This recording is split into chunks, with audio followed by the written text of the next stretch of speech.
Welcome to SLP Nerdcast, your favorite professional resource for evidence-based practice in speech-language pathology. I'm Kate Granbois. And I'm Amy Wonka. We are both speech-language pathologists working in the field and co-founders of SLP Nerdcast. Each episode of this podcast is a course offered for ASHA CEUs. Our podcast audio courses are here to help you level up your knowledge and earn those professional development hours that you need. This course, plus the corresponding short post-test, is equal to 1 certificate of attendance. To earn CEUs today and take the post-test after this session, follow the link provided in the show notes or head to slpnerdcast.com.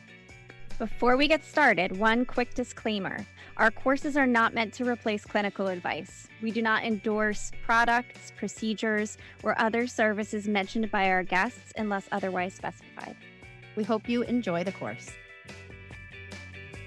Are you an SLP or related professional? The SLP Nerdcast Unlimited subscription gives members access to over 100 courses offered for ASHA CEUs and certificates of attendance. With SLP Nerdcast membership, you can earn unlimited CEUs all year at any time. SLP Nerdcast courses are unique, evidence-based, with a focus on information that is useful. When you join SLP Nerdcast as a member, you'll have access to the best online platform for continuing education in speech and language pathology. Join as a member today and save 10% using code NERDCASTER10. The link for membership is in the show notes.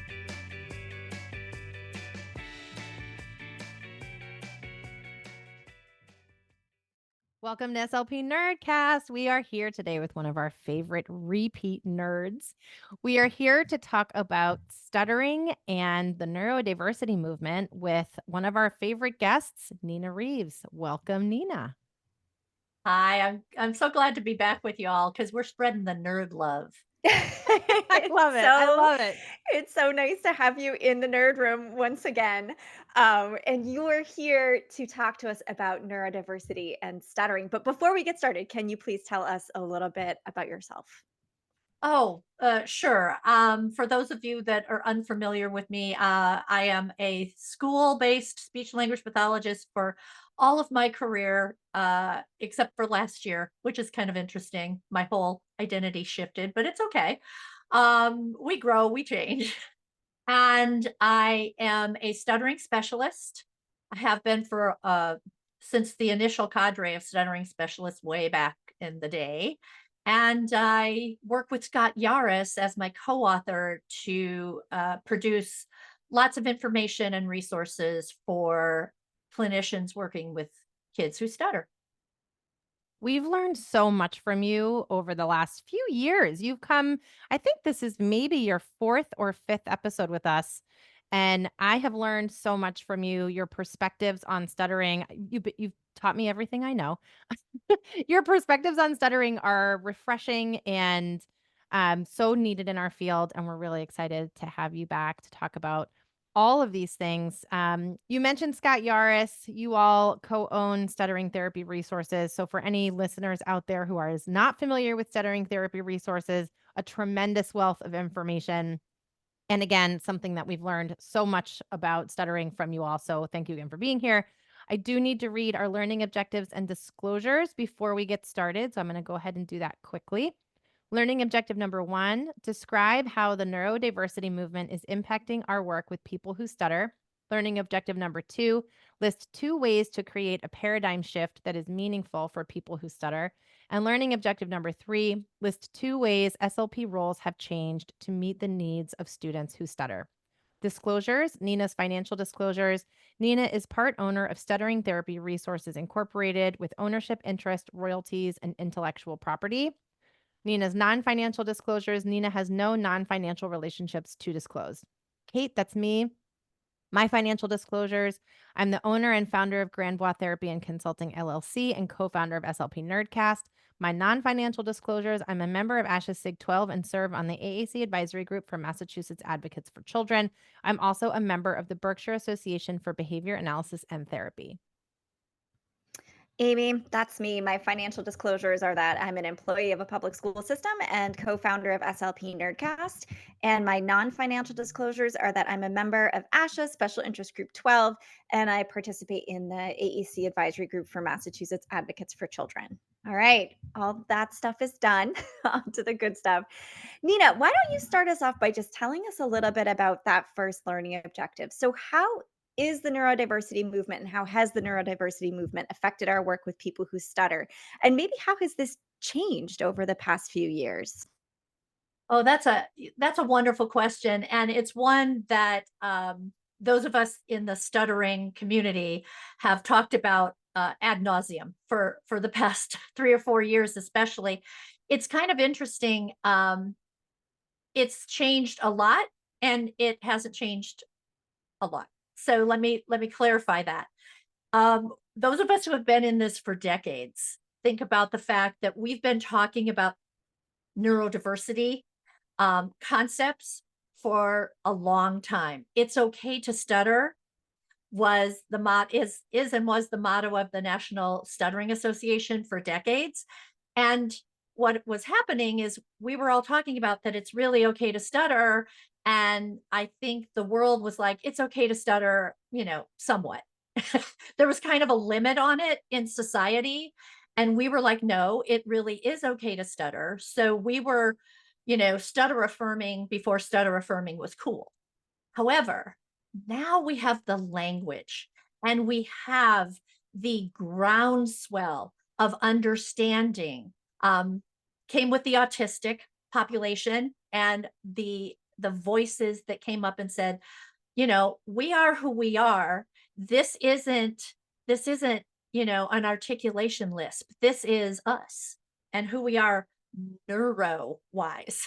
And so trying to have people who stutter act like they're not people who stutter decreases their identity and doesn't allow them to show up authentically as who they are in society or in any speaking situation. So the neurodiversity movement has really, been that sort of open call that now the profession is really, moving into and understanding. And I think that that's an amazing part of the last 3, 4, 5 years is that understanding that trying to fix stuttering, which every clinician knew they weren't doing or couldn't do, but they went ahead and tried to do it because they thought that was expected of them, or that's how they were trained, or that's what the parents wanted. That's what the kids wanted, right? They wanted us to make it go away. And instead of sort of sitting back and saying, wait a second, this is not really our role because scientifically we're not rewiring anyone's brain. And so let's try to help and let's align with the stuttering community, the voices that are saying, I'm me, let me be in that way, but also support me in my journey because this isn't something that everyone can just do on their own, is to learn how to navigate stuttering in a world that doesn't get it. I love that you use the word groundswell. I think it makes me think of, this cresting wave, which implies this momentum, this forward momentum. And I have to assume that with that momentum that was presumably started by the autistic community, there was this cresting wave of forward movement for the stuttering community as well. And I have to imagine in just thinking about that groundswell, that forward thinking, and all of the small changes that we've seen. So therapists now using words like neurodiversity affirming therapy, neurodiversity affirming goals, bringing in the voices of from marginalized groups, listening and centering those voices, which has always been a part of our EBP triangle. We've always had patient-centered value, patient perspectives and values as part of our EBP triangle, but really should making that shift to put that at the center of what we do.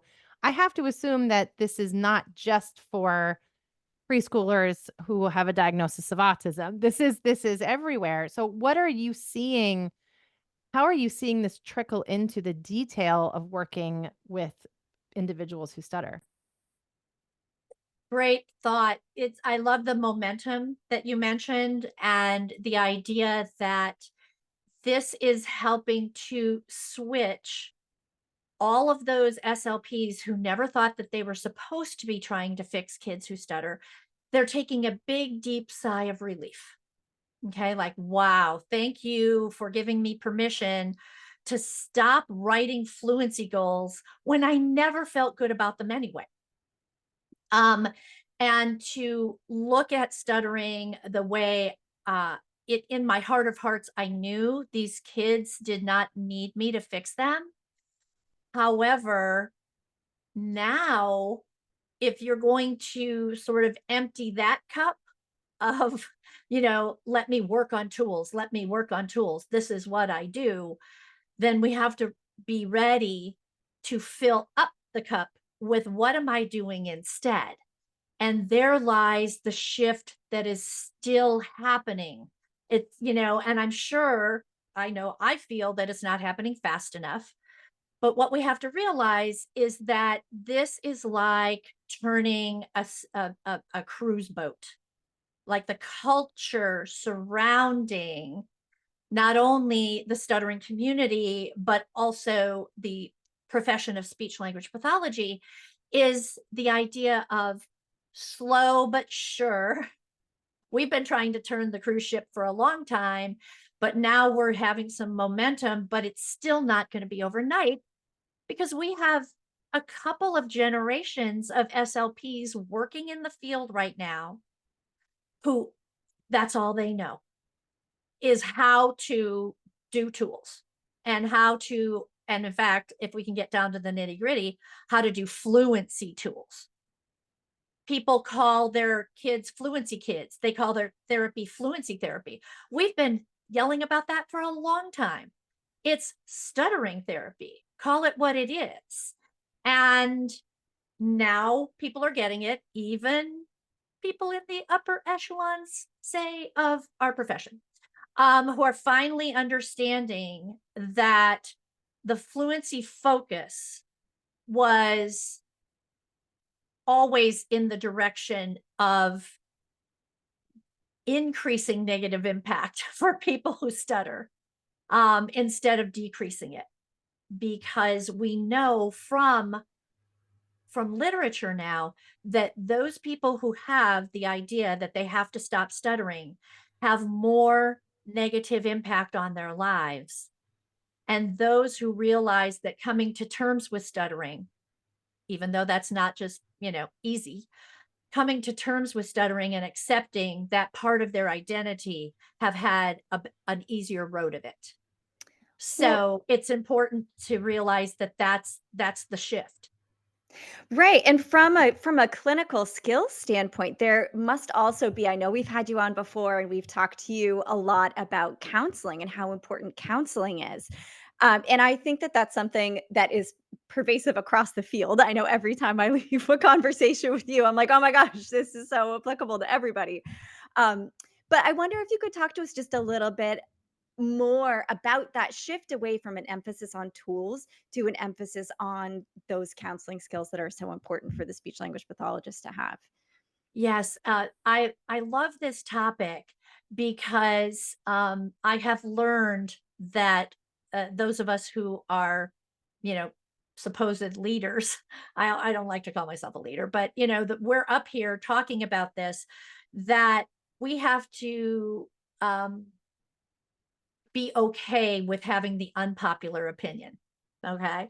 And we have to say the things that need to be said, even though most people don't want to hear it.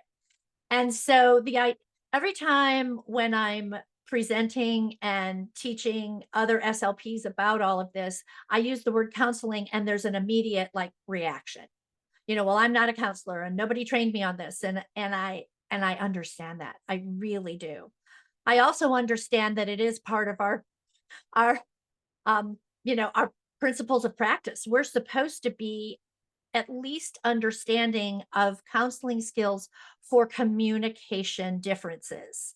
Not that we're supposed to have a counseling, degree. We're not supposed to handle counseling about, a child's issues that are beyond.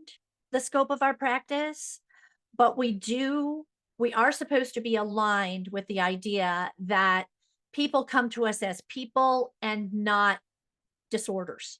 They come to us as trying to navigate something that is challenging. Think about stuttering, as we're talking about today. Stuttering can be challenging especially in society that doesn't get it and wants a quick fix, and everybody wants it to just go away, because it takes patient listening and understanding, which are not highly valued or utilized in our society. So counseling skills become a huge part of what we do in stuttering therapy. And that's the bucket I was talking about that we have to continually fill up. And we've been working to do that with professional development, and a few university programs around the country have been really trying to focus in on that. I believe that that has to be a huge change from the top down in how university programs are designed going forward, so that SLPs can at least come out. They don't have to know everything, because university programs can't prepare us for everything, but have those basic clinical counseling skills that will allow us to sit across from a kiddo who stutters, who is crying about being bullied on the playground, and we're not going to give them easy starts. We're going to have to learn how to sit in that moment and discover how that is impacting this child and how we can be of support. You just said something that was completely parallel to a question that was percolating in my mind as you were speaking about the clinical experience, living in our society that doesn't necessarily value patience or empathy or, acceptance. Our society is very ableist. And I don't think that anybody who is listening would be surprised to hear me say that. But when you're working clinically with a family or a student or a client individual who comes to your office and says, I don't want to stutter anymore. It's my value to get rid of this. This is causing me a lot of discomfort or pain. I would imagine this also would come out of the mouths of parents. Like, he's stuttering, she's stuttering, and you have to fix it. So then I have to assume that you're sort of faced with an even larger counseling task. How would you recommend that we, resolve some of that tension for families? What do we do in that situation? Well, that brings up, the $1,000,000 question is how can we be stutter affirming and not drive an agenda? Eeky beakies. This isn't what I'm not going to give therapy what I want you to do. Okay. And that's tough, because I've seen down the line what, that fluency focus has done to people who stutter over the years. Okay. But I also have to let everyone have their process. Okay. So we can't flip from, I need you to be fluent, I'm writing fluency goals for you or at you, to I need you to just accept your stutter. That's not going to fly. Again, we're turning the culture persistently and patiently, a little at a time. We can't just flip a switch and now go, it's okay to stutter, so go out there and do your best. There has to be some sort of support and middle road that addresses those needs and desires of the client. Now, we meet people where they are. Yes, but we also have to bring in the evidence base, which does mean we can't cure stuttering. So how do we balance that? And how do we talk about it with the people surrounding the child and the child? That's where counseling has to come in. We have to be able to perceive what's in front of us, ask deeper questions, and then align ourselves with appropriate expectations. But I'm gonna wheel back to something you said that has been on my mind so like it's pervasive on my mind all the time. The idea that Of course, people who stutter come and say, I don't want to do this anymore. Of course, caregivers, teachers, parents, siblings, everybody wants it to be gone because it's a challenge and it's uncomfortable, both internally for the person and can be uncomfortable externally until people learn how to desensitize and accept that there are differences in communication. But those initial stages, I just look at people that say, I want fluency, and I'm thinking, boy, are you normal? That I validate that. Then we have to think about, what is the fluency going to get you? Let's think of two things. Number one, has anybody ever given you a different choice? Has anyone ever said out loud that it's okay to stutter and meant it? Not it's okay to stutter, but make that one smooth, right? So, has there been another perspective that has been in the mix of what we might want for kids who stutter, as parents, as teachers, as ourselves, as children who stutter? So, number one, has there been another perspective even raised? And number two, okay, so if the fluency is what you want, I want fluency because, so what is the value? And this would be acceptance and commitment therapy coming through. What are the communication values? What do you want that you don't think you can get if you stutter? And then that list, age appropriate as it is, becomes what we work towards, is working towards the values. And I'm going to tell you every single time, those things can I want to tell a joke. I want to be able to raise my hand in class and not feel so icky that I might stutter. That doesn't come with fluency. It comes with acceptance and understanding that you are a perfectly great human being and stutter. That was so well said. It was so well said. And I also want to mention for people listening who are not familiar with ACT stands for Acceptance Commitment Therapy. It is I don't believe it's considered cognitive behavioral therapy. I think it's kind of straddles applied behavior analysis and cognitive behavioral therapy. There is a book called The Happiness Trap that was a New York Times bestseller that describes acceptance commitment therapy. Highly recommend for all clinicians working with anyone in the world. It's a really wonderful strategy, and I'm so glad that you brought that into this conversation to refocus the work we're doing to support someone in their goals and in their values, and how those values can be uncoupled from the experience of stuttering. It's brilliant, brilliant. Well, and listen, there are people that have been writing about this in the stuttering speech pathology community for a long time. The idea of, there's a book called More Than Fluency, which we'll put in the show notes. The idea, there are different chapters in there. Of course, there's a chapter on it, cognitive behavioral, acceptance and commitment, avoidance reduction therapy. There are many ways that speech language pathologists can learn about these aspects of the counseling world that are then brought in and applicable to our work.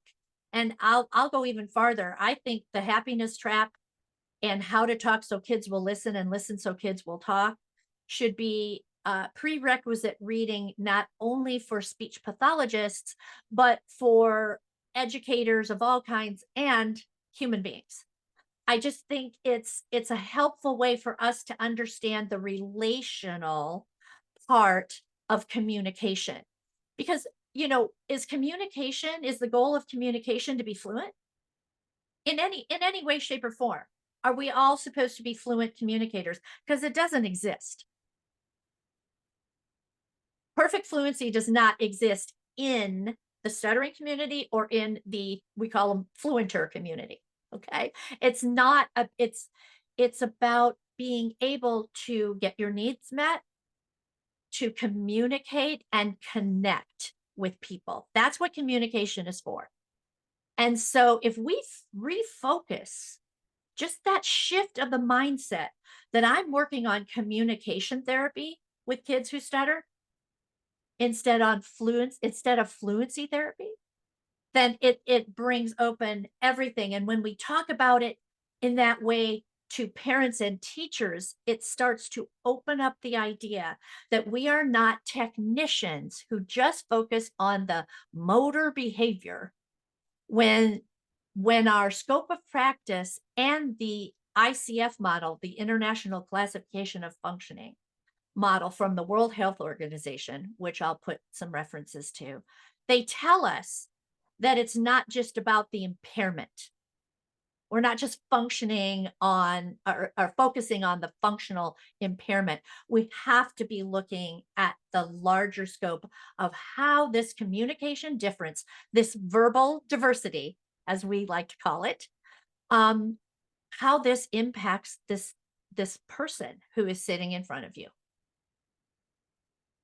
I wonder if you can give us some examples. If you take us back to that child who's sitting in your therapy room with you and they're upset and they just want this to go away, and you're talking them through those components of like, okay, let's get a little bit more information about the why.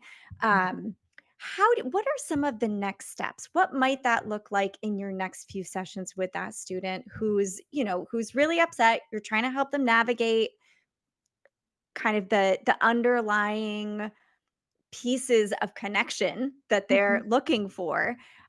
What other things might you do? Just so SLPs who maybe are still really working on fluency in their sessions, like how does that shift look? Wow. I think the most major shift would be learning how to listen. Okay. Letting the child tell you the story, learning how to ask probing questions that aren't driving an agenda, but are getting curious. We're getting curious about what that means for you. So listening and validating are two things that we can do in those moments where it becomes imperative for us to say, I hear you. I'm sensing that you're upset, and that How to Talk So Kids Will Listen and Listen So Kids Will Talk book taught me how to say, I'm sensing that, or I'm hearing that there might be some upset feelings. And if kids aren't feeling upset, they'll let you know. No, I'm not upset. I'm sad, or I'm mad, or whatever it is. They'll help you out with whatever feeling word. Of course, we want to continually help kids. The underlying message in that is we have to give them some, emotional vocabulary and talking about what they're really feeling. But whatever comes out, it's like that we validate that. Yeah, that sounds like it's okay to be upset by that. And now we're not going to fix it. We don't have to take the next two sections to fix their upset, which is what in essence we thought we were trained to do. Right?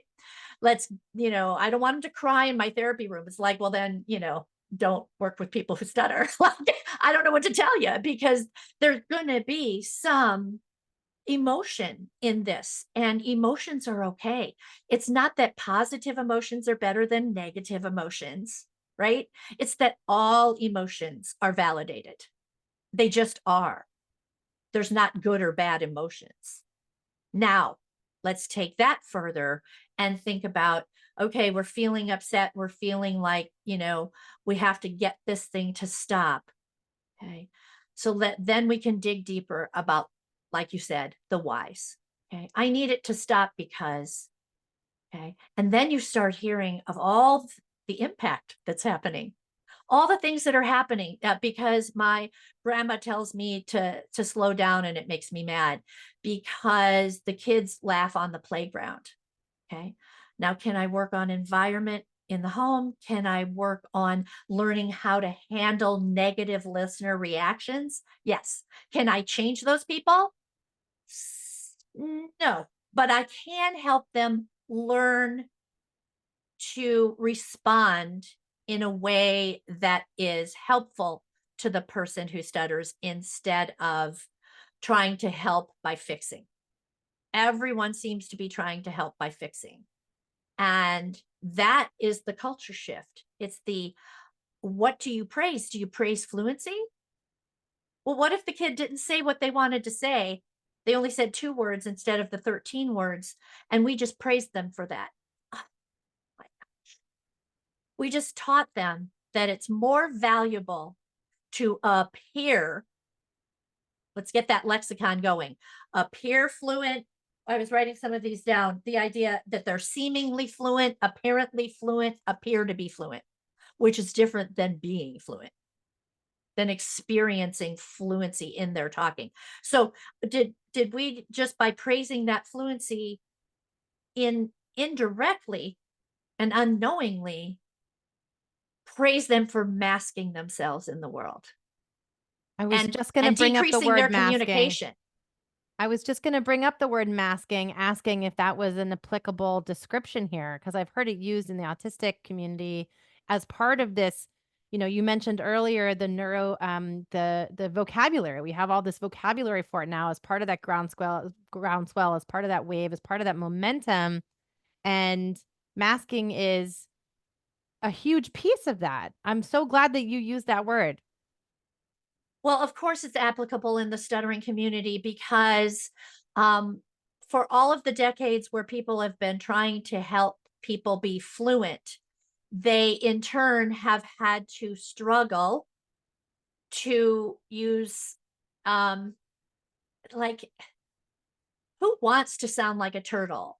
Who wants, I mean, these are just like ways of being fluent that then mask the child's ability to just communicate freely and authentically and spontaneously. You know, if it's okay to stutter, all of them, big, chunky ones, big, big ones that, come out, and letting them out is an appropriate goal, which it is, by the way, then it becomes a freedom for people who stutter and an allowance for them to say, this is how I talk sometimes. This is, my kindergartners are like, that's how I talk sometimes. And, we just learn to help them say out loud that they are who they are and that you can accept me or not accept me. It's up to you. It's not up to me. But I'm not going to change myself to make you feel more comfortable, which is what's been happening. I have another question that I hope is not a bad question. I know you're never going to yell at me for asking a bad question. You mentioned, that it's perfectly okay to have a goal for letting it out.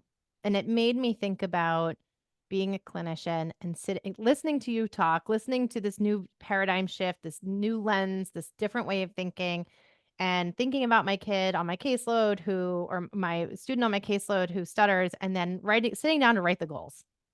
And what that process, that overwhelming how overwhelming that must be. I'm wondering if you can tell us if you have any tips or tricks where I was going to say where the rubber meets the road, but I'm going to say where the pen meets the paper because we're writing goals in terms of, if we don't have a ton of counseling training, how do you write goals that reflect what you're doing in your therapy session, which is maybe 70-80% counseling focused, or defining values, or working on self-acceptance, or self-advocacy, or being more comfortable unmasking. What does that feel like to write goals like this? Particularly when most of us, I'm speaking for myself, but I think it's safe to say most of us don't have that training explicitly. Again, we're building the plane while we're flying in it.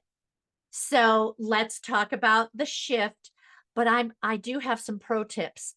Number one, you asked that question and immediately I'm like, oh, here comes the goal question. And but it's valid, right? I'm sorry. Here Did I comes give the you a lot of goal question. anxiety? No, it brings anxiety because here's what happens. Teach me how to write the goals. What does that even mean if you don't know how to do the therapy? I can give you a goal bank of amazing stutter affirming, neurodiversity affirming goals. But if you don't know how to do the therapy, I don't even care if you know how to write the goal. Now, unpopular opinion, but I have to write the goal. So teach me how to write the goal. So Scott and I have talked about this for decades. You're not going to get a goal bank from us. Everybody says you've got to give a goal bank. There's goal banks on, platforms out there, and of course they make us cringe, right? Because they're not stutter affirming. And the fact is that knowing how to write a goal does not move us past sitting in front of the child and being able to manifest that goal in a therapy process. So I'm always, one of the Instagram and Facebook posts I want to do is look beyond the paperwork. Okay. Now, unpopular opinion. So here are a couple of pro tips. Every goal that you write, if you know the International Classification of Functioning Disability and Health, if you know the ICF model, function, reactions, environment, impact, then you do your assessment to find out what's happening in those areas in the child's life. And then you find out the strengths that you can use to address the challenges that they still have in each one of those areas. So let's just say for years and years, function. Okay. We're working on the speech motor, and that was it. We're assessing the speech motor, and that was it. And so we were missing 90% of what we were supposed to be working on as professional speech language pathologists. So if you look at the ICF model, it'll help you frame your assessment, which will help you frame your therapy planning, which will help you frame your goals and your documentation of those goals. It's like the framework from heaven. I don't know how else to put it. It's how I do everything and how I check in with myself to say, have I been, addressing one area more than the other? Because the beauty of the ICF model, especially the one that is out there for stuttering, Titchener, Herring, and Yaris, and also Titchener and Yaris as references. That one is something that you can check in with yourself on. And it just gives you that overwhelming understanding of what you're supposed to be doing. So how do I write the goals? Dismisses, did I do an appropriate comprehensive assessment? And dismisses, do I know how to do the therapy and then how to document it? So we do give sample goals. In our books, in our writings, we talk about, everybody knows you have to have the criterion and the setting, but you don't always have to have percentages, which is another pro tip. Okay. Because everybody likes to count stutters because it's dichotomous. It's like there or not. There's your stutter or not your stutter. Problem is, and you'll hear us continually talk about this, that's the listener's experience of the speaker's stuttering, and has nothing to do with how much there was stuttering on the inside that you didn't even see. So read a point of view about fluency. Read the idea that the literature is telling us that the most utilized definition from people who stutter is the feeling of stuckness, which listeners can't always observe. So counting stutters and writing fluency goals is actually insane. Oh, she said it. It's like a definition of insanity. You're chasing a greased pig because stuttering is variable always. And so it's never going to be a certain percentage. And then if you write a percentage and the child makes it, you have to understand why. Did he use a strategy? Did they avoid the word? Or was it lucky, sort of people who stutter have fluency? So was it just regular fluency at that moment? It has nothing to do with what you did in therapy. I know. paradigm shifting and makes everybody's heads spin off their shoulders. However, most clinicians, when they hear that, go, oh my gosh, that's so totally correct. And so when we talk about it in that way, it also helps society see it that way. Every time you come onto this podcast and you talk about something that I don't even do in my clinical life, I have a million light bulbs that go off because I think what you're saying is saying that it's liberating aggressive. I don't know. It's inspiring. It's a different way of thinking about things. And I agree. I think as a working clinician, when you engage this paradigm shift, it feels a little more it feels refocused on the things that matter, which alleviates some of the pressure to do all the extra little things. And I know we have to write goals, and I know we have IEPs and we have paperwork, and there's things that we're never going to get rid of. But what matters is the person in front of you. What matters is how you show up in that therapy room and how you're making space for all that really important refocused paradigm shifted counseling work. It's I'm going to use the word liberating. I'm going to double down on it. You know, it's when I talk with you both, we have a lot of fun, and there's backstories and all sorts of fun things. And sometimes I leave a podcast thinking, wow, I just babbled. I have no idea if I said anything appropriate, or if because I just did it. I do a thing where I get excited and then I don't finish a sentence. I'll insert an example before I finish the sentence. So I'm hopeful that thank you for saying that something's coming through, because this is such a passion in my life that there's so many things in my brain that want to just be spilled out. And I'm hopeful that it comes out in ways that people can grab a hold of and hold on to as they make this shift. Because I've been doing a lot of writing, and you'll see it in our blogs and in social media and in our new books, that what we're really shifting, and I wasn't going to talk about this, but I will, because we do this. Mindset, ours, and by the way, others. Our message, okay? The message is easier communication, functional communication, free, spontaneous, lovely communication. So that's the message. Then our model changes, because what we model in therapy is not, oops, stop and try that one again and make it fluent, right? So that changes. Then, of course, the meaningfulness, which is what you just said, which sparked my attention to this. The meaningfulness of our therapy changes. It becomes what matters to the student, which is really their value of communication. What do they want to do when they talk with other people?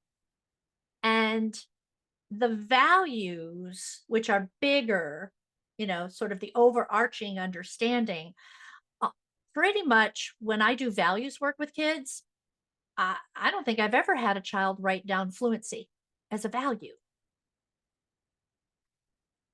So I'm thinking that mindset, model, message, and meaningfulness, yes, I love alliteration, are what we can help ourselves know those are the shifts. And one follows the other. They're very synergistic with each other. So it's not like, here are the 3,000 things you have to do this better or to do this in this way.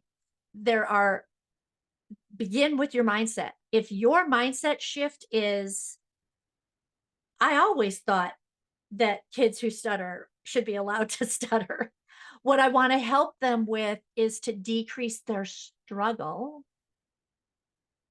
Well, why do they struggle? Because internally it's not comfortable, and externally they get messages that say this isn't okay. So then they struggle harder. And we've known for decades that the more you try not to stutter, the bigger the stutters become. Okay. Not just the motor, but all the stuff that you do around it. The moment becomes longer and bigger because you're trying not to stutter. And that is internal and externalized stigma. We're stigma busters. If you want to really get to it, we're stigma busters. And that is part of our role, to align with the stuttering community, their voices elevated and honored, to help destigmatize this verbal diversity. And that term came from me when I was thinking about the neurodiversity and the whole diversity movement that was happening back in 19 and 20, that it became apparent to me that if we look at stuttering as verbal diversity, it's just another way of talking, which we've been saying for generations, but nobody got. And now people are looking at it going, oh my gosh, that's exactly what this is. There's a famous line from someone who did, from Bill Wade, who did a keynote. He told us about the time that it became apparent that his stuttering was his accent. And it's like, your head just explodes and it's like, wow. But does society accept, stuttering the way they accept accents? Probably not. So we have a lot of work to do to turn the tide. And there's more responsibility to the listener in the social relational model. It's not all what the stutterer has to do to fit in, which is the masking part, right? Which we've learned. It's about working together to understand that this is a valid and acceptable form of communication. I'm looking at this ASHA landing page about the assessment of fluency disorders in the context of the WHO ICF framework. And there's just so many nice components in here that are so much more broad than this hyper focused lens on fluency. I wonder, because part of what they're talking about in here is just activity and participation restrictions, the importance of the environment. For those people who are working in a school environment, what are some strategies and things that school-based SLPs in particular can do to kind of help shift some of those environmental barriers that don't need to be there? Yeah. I'm going to be a broken record. Teach other people about the ICF and its concepts. Do I take the ICF model related to stuttering to my IEPs and my parent meetings? You bet I do. And this is the broad base. This is what we understand about the experience of stuttering, not the moment of stuttering, which we've been hyper focused on, as you said. So this is about the experience of stuttering. I'm looking at your child as a whole child. What parent is going to go, oh, don't do that. I just want you to fix their stutter. It's like, okay, let's get to the fact that we do have aligned expectations and understandings of this. It's let's see this child as a bigger picture. When parents, teachers, and others are afraid, they hyper focus, because fear makes us do things that when we have a presence of mind, we wouldn't do. So we try to open up the perspective to the experience of stuttering and the communication goals. And that does help to begin the process of alleviating the environmental impact. Now, another thing that I think, and I'll reference an article that I co-wrote with two guys who stutter. One's a speech language pathologist in the public schools, and one is, works for SpaceX. I'm not even sure what he does. It's probably secret. So he's, these brilliant people. And I got together in that forum from Language, Speech, and Hearing Services in the Schools, January 2023. The entire issue was focused on ableism and school-based therapy for stuttering and autism. Bam. Boom. Because you can just change the word, back and forth, autism and stuttering, and it probably is applicable in terms of ableism and what society expects and how society has to change. Um, so those institutional roadblocks are discussed in that whole issue, but also in our article in specific. We addressed all of that idea. We outlined neurodiversity and understanding, and then we went into case studies of what was being done and how the neurodiversity affirming therapists changed it. So I think it's almost like a mini tutorial. Doesn't give you everything you need to know, but it starts the process of looking at the institutional structure of school-based therapy, and saying, okay, these are the barriers and roadblocks, and this is how I'm going to go around them. I'm going to get creative and I'm going to find ways, and I'm just going to go, oh no, you can't do that in the public schools. I'm not going to do that. I'm going to say, how do I do it in the public schools? How do I do it better? Because any step along the process of increasing or like raising the bar is better than no steps at all. Earlier, you talked about how you were afraid that you just, went on and it wasn't helpful. And I'm just here to tell you that that was nonsense. And everything you're saying is extremely helpful. Um, and I think one of the things as a working SLP, thinking about the intersection of this paradigm shift in conjunction with our everyday responsibilities, the stress we carry, the caseloads we carry, the lunches that we don't take, et cetera, et cetera. But thinking about realistic changes that we can make and action steps that we can embrace that will make a difference. And I think you've hit a bunch of them. Just to summarize a few and reflect this back to you is talking about things differently. Thinking about things differently and just talking about them differently is a very doable action step. So talking to teachers, talking to parents, bringing these models to meetings, reviewing them. I know we don't have a lot of spare time, but reviewing these ICF models, not thinking about the goals as the end all and be all, really focusing on the quality of the therapy and the important and meaningful things that we're doing. All of these things are doable. All of these things are action steps that we can bring into our workplaces tomorrow. I'm wondering about I know you're full of pro tips, and I don't want you to empty your well of pro tips, but how else our roles have changed, how else our action steps might change in a realistic, doable way to help shift these paradigms, because I have to assume that this paradigm shift isn't just about how we think about things internally, but it's also working to shift these paradigms in our workplaces, right? I mean, it's really kind of embracing a whole new lens everywhere, which is a big task, but it starts somewhere with very realistic, doable things. So tell us more.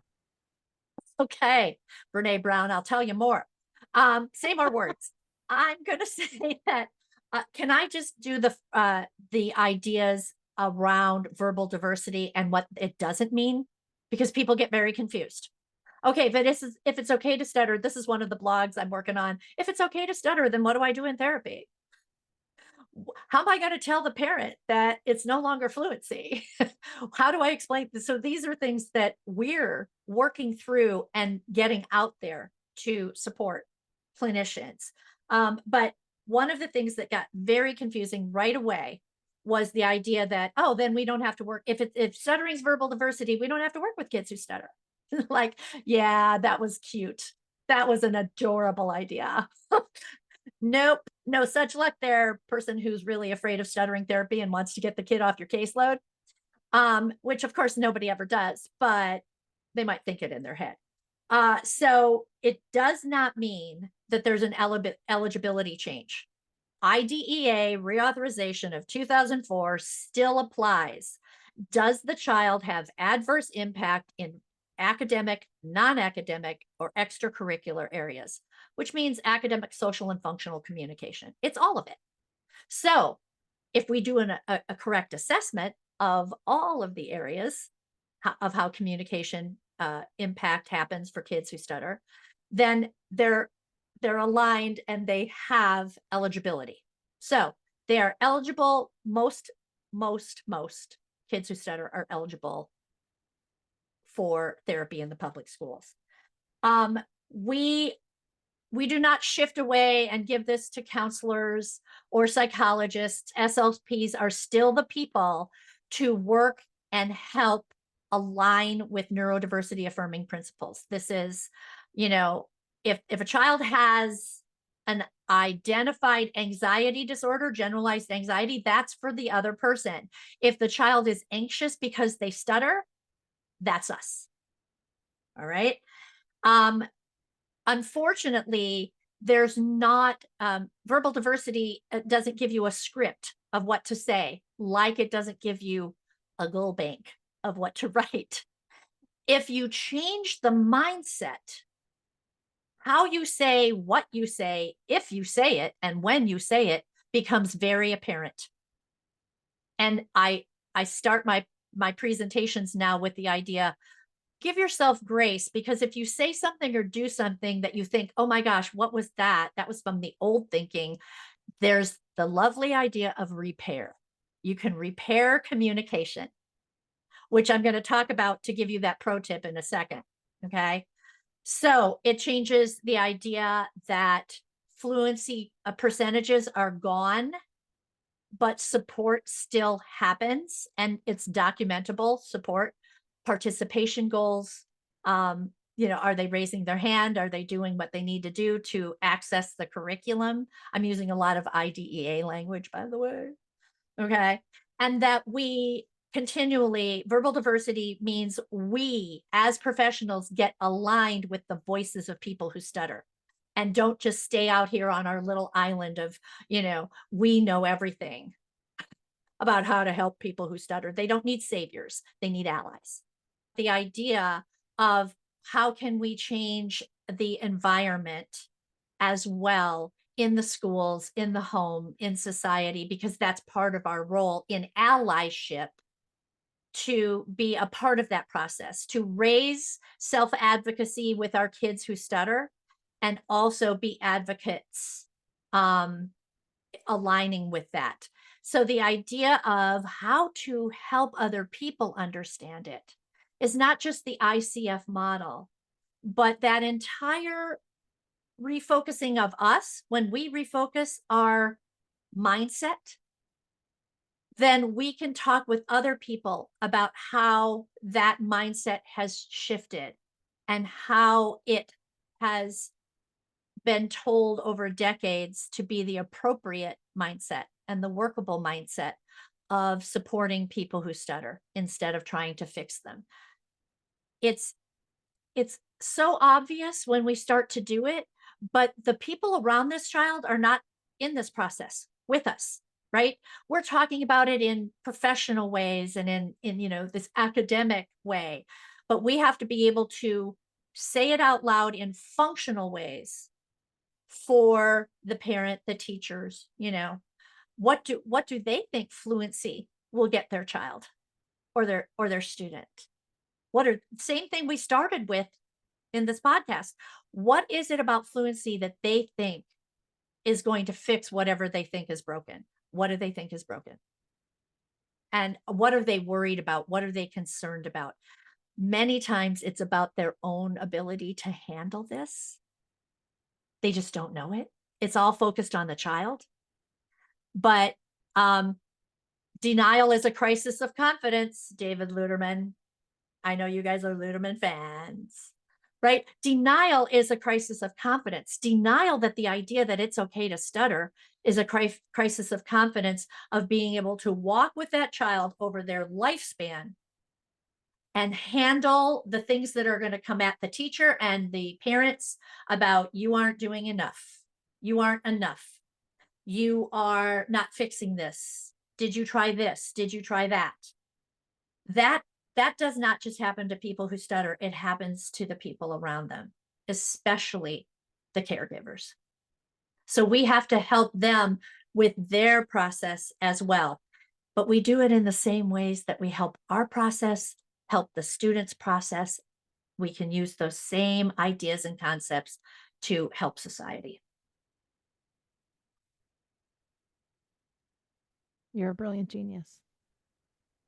I've just been doing this a really long time. It's wonderful to hear you, I don't know, say all of this in such an organized, passionate way. We do love David Luderman. I love the concept of it being a crisis of confidence. I mean, again, I don't work in stuttering clinically, but I'm thinking about this and applying it to my own caseload. In our last few minutes, do you have any not last words, that sounds very doom and gloom, but any parting thoughts, any final words of wisdom for our audience? The top of mind that always comes when people say, sum this up, is the idea to give ourselves grace, but don't give yourself too much grace. Okay. Sorry, that just came out. Give yourself grace that if this is new for you, then it's okay to have your own process. Like I said before, we can't flip a switch. Okay. Well, it's okay to stutter. So what the heck am I doing in therapy? You've got to be able to tell yourself, I'm going to take small steps along a hierarchy of difficulty. See how stuttering therapy is life lessons? Like, we use hierarchies in all kinds of our therapy, articulation, language. We use hierarchies every day. How about we give ourselves a hierarchy of extra learning, finding appropriate places to get this information that is based in evidence, right? And also based in client values, which includes not just the person in front of you, but their entire family and the stuttering community. Like, there are values out there that we can learn from them. If you've met one person who stutter, you've met one person who stutter. Okay. That's a zeitgeist, like in the National Stuttering Association. We talk about that all the time because these are individuals. So just because you did therapy like this with one kid who stutters doesn't mean that's the kind of therapy you'll do with all kids. And that's why we are going to write How to Be a Savvy Consumer of What You See on the Internet. Because, everybody's, looking for that quick fix because we don't have time. So first pro tip, give yourself grace. When I said don't give yourself too much grace, that means you've got to develop a hierarchy of how you're going to go about getting this information and learning to apply it a little at a time. Do no harm, because sometimes a little information is deadly. So make sure that you're putting it in context with the entire experience and not just one activity on one day. And then just make certain that your work feels like it resonates with you. Because I think for decades, we've been doing work that never resonated with most of us. Yes, there are people that believe behavior is behavior and you just fix the behavior and you'll never be worried about it. Except that doesn't work because people who stutter have a neurologically based difference in communication. So make certain that it aligns with what you understand, and that then can help you align the people around you patiently and persistently. There's nothing that can be said to follow that up. So I think the only choice is to just thank you for coming. Oh, we love it. Oh, when you guys come are to the so fun. Nerdcast, Nina. Oh my Thank gosh. you, Nina. Oh, you're so welcome. And I'll try to summarize. I'm not sure what I said anymore. My notes were gone like 40 minutes ago. So we'll We listen took again, our and I'll make show notes and give those citations and make certain that people can get more information that's based in stutter affirming and evidence-based. You're the best. You Thank are you, the Nina. best. We will put all of this in the show notes. We've been taking notes the whole time as well. We will also put a link to everything that Stuttering Therapy Resources has to offer. You guys have lots and lots of free help, so much free helpful content on your website. So we will definitely link that as well. Thank you again so much for being here. You are the best. One of our most prized guests. So fun. Yeah, we were together back in the day, right? In those early, Way as back. we were developing all of this, it's been fun to watch you guys succeed, and you do good work, and I'm happy to be a part of it. Thanks, Thank you Nina. so You're the much. best. All right. Thank you so much for joining us in today's episode. As always, you can use this episode for ASHA CEUs. You can also potentially use this episode for other credits depending on the regulations of your governing body. To determine if this episode will count towards professional development in your area of study, please check in with your governing bodies, or you can go to our website, www.slpnerdcast.com. All of the references and information listed throughout the course of the episode will be listed in the show notes. And as always, if you have any questions, please email us at info@slpnerdcast.com. Thank you so much for joining us, and we hope to welcome you back here again soon.